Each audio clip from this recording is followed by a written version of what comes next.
Xuan Chu est le fondateur de Zen Magnets, une entreprise du Colorado qui fabrique de petites billes magnétiques soulageant le stress, servant de jouet de bureau et offrant aux utilisateurs un véritable débouché créatif.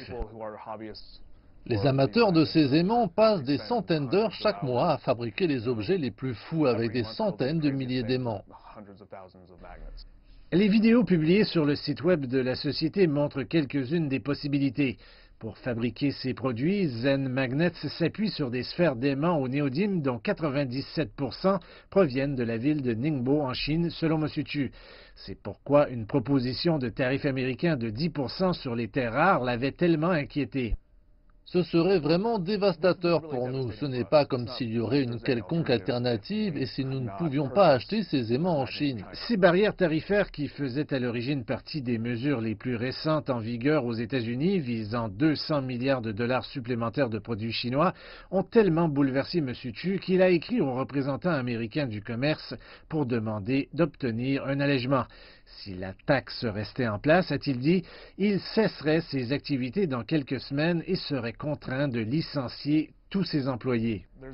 Il n'y a pas d'industrie locale à soutenir ici, c'est seulement se tirer une balle dans le pied. Heureusement pour M. Chu, 297 catégories de produits ont été retirées de la liste des barrières américaines le mois dernier, y compris des articles aussi divers que les smartphones, les cheveux pour perruques et, oui, les métaux de terres rares.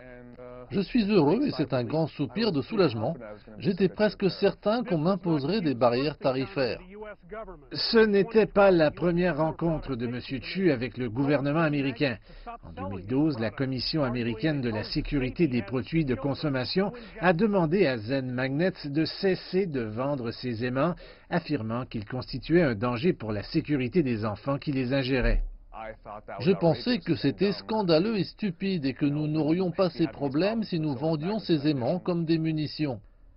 À un moment donné, il a été contraint de brûler 400 000 de ses produits dans un four industriel. Enfin, cet été, un juge a décidé que Chu était libre de vendre ses aimants, et pour le moment, ce qui signifie que sans l'augmentation de prix décidée par un tarif. Il est fatigué de se battre pour sauver sa petite entreprise. J'étais fatigué il y a longtemps. J'étais fatigué la deuxième ou troisième année. J'étais prêt à arrêter plusieurs fois, mais je ne m'attendais pas non plus à gagner plusieurs fois. Il est l'un des survivants du différend commercial actuel, du moins pour le moment. Même après être venu jusqu'ici, je suis reconnaissant.